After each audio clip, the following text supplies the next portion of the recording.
Je suis restée couchée longtemps, la tête sous la couette. J'avais peur de me perdre en me levant, de disparaître, comme si d'ouvrir les yeux sur la réalité et me mettre debout faisait mourir un peu ce que je suis, ce que je pourrais être, ce que je suis quand j'imagine, comme si j'allais dissoudre les rêves éveillés, en me remet dans l'espace subtil entre le veille et le lever. J'avais peur de ne pas savoir expliquer le pourquoi des choses, que l'on voit mon visage, alors je suis restée allongée. J'ai regardé longtemps la mouche qui s'agitait dans ma chambre, qui m'agaçait tellement l'oreille qu'elle m'aurait presque fait lever. Je pensais que nous ne sommes pas si différents de cette mouche qui se tape contre le vitrage. Je pensais à ce que devient une mouche quand elle disparaît de ma vue, aux territoires immenses de l'espace de la chambre pour une mouche. Et puis je me disais qu'une mouche est aussi énorme pour les insectes petits que nous le sommes pour elle, le diplodocus des insectes. Je pensais à ces trajets, invisibles sur la vitre, à ces routes dans l'espace de ma chambre, à la géographie des mouches, invisibles. Je pensais qu'il faudrait que j'explique et que je montre mon visage, alors je suis restée sous la couette.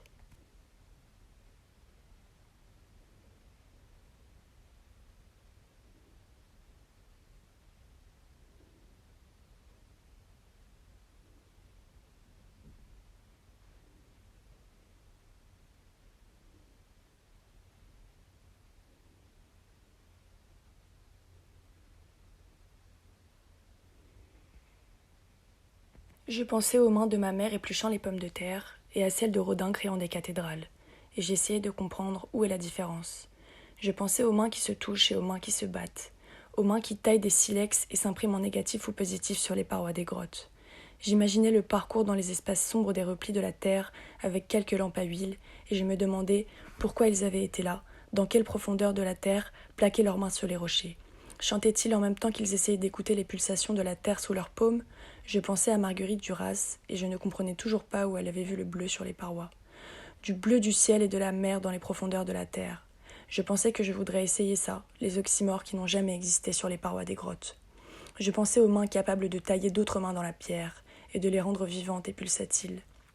Je pensais à tout ce que nos mains peuvent faire, et à tout ce que nous sommes en train de perdre aujourd'hui, en même temps que nous perdons nos savoirs manuels. Je pensais que si une apocalypse arrive, nous ne saurions plus tailler un caillou ou fabriquer un outil sans un autre outil. Je pensais que les mains avaient représenté les hommes bien avant qu'ils ne représentent les visages et les corps, les mains et les animaux. Comme si les mains représentaient ce qu'est l'homme, alors qu'ils savaient bien dessiner les animaux et même figurer leurs mouvements.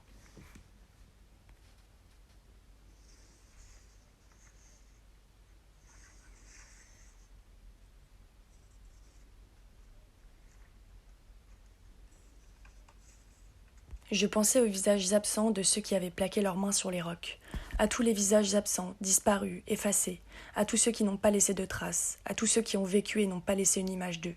Et je pensais à toutes les traces, à toutes les images que nous laissons de nous aujourd'hui. Et je m'en demandais ce qu'il en resterait dans plusieurs milliers d'années. Je pensais que les images ne racontent pas forcément ce que nous sommes, qu'elles sont des masques derrière lesquels nous sommes tapis, que nos visages sont brouillés, cryptés. Je pensais à tous les visages des images anonymes, à ce qu'ils racontent des histoires disparues et inaccessibles. Je pensais qu'ils étaient des traces aussi indéchiffrables que les mains sur les parois, peut-être plus. Je pensais que les histoires disparaissent même si les images restent, la voix, l'odeur, l'éclat du regard, absents des photographies, comme sont absents tous les éléments hors du cadre, hors du champ. Je pensais que rien ne pourrait jamais restituer ce qui a disparu et dont n'existe que le pâle reflet fixe sur l'écran instable d'une feuille de papier. Je pensais que le texte non plus ne peut pas tout contenir, qu'il fait disparaître lui aussi. Je pensais à Pérec qui avait fait disparaître les E et je me disais que ce n'était plus un exercice de style qu'autre chose, que les textes fait disparaître bien d'autres choses, comme la photographie mais en plus subtil, parce qu'ils ne fichent pas la réalité mais donnent à imaginer. Et je pensais à une photographie qui ne montrerait pas tout, et laisserait aussi une grande part à l'imagination, à la reconstruction à partir de fragments dans sa réalité.